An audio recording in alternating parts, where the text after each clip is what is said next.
JavaScript. Welcome to the first course of JavaScript. I will be your instructor in this course. We will cover basic concepts in this course. Let's discuss the course outline of JavaScript. The first module in course outline will be Intro and Basics, in which we will cover and know about the working of variables, data types, operators, and function. Second module will be of arrays, objects, and debugging. Third module will be of control structures, in which we will cover e-file statements. Fourth is going to be the last module, in which we will cover loops, statements, try and catch, etc. At the end of each module, we will have quizzes and assignments, along with a project.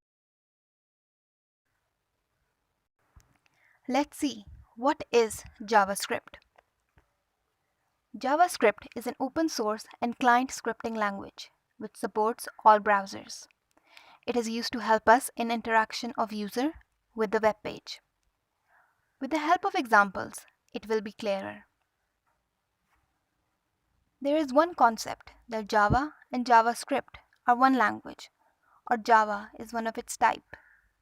It is nothing like this. JavaScript and Java are totally different from each other.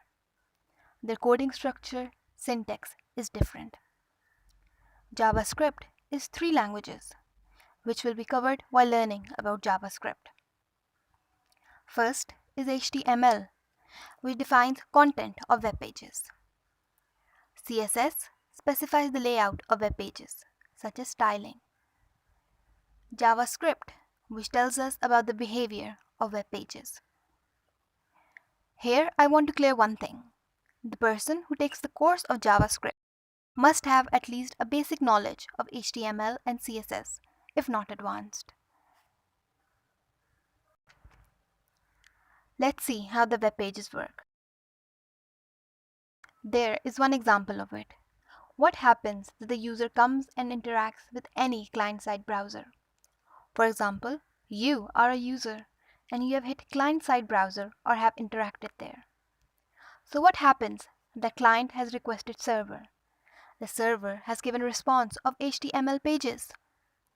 For instance, you are a user. You have interacted at client side.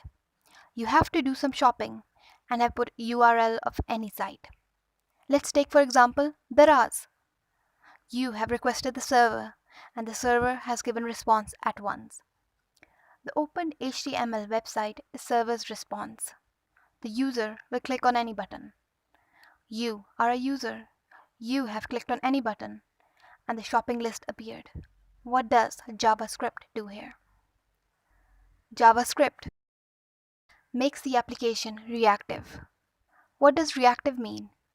It is the whole pattern of request and response between the client and the server involving JavaScript. In the next video, we will come across some more examples for clarification.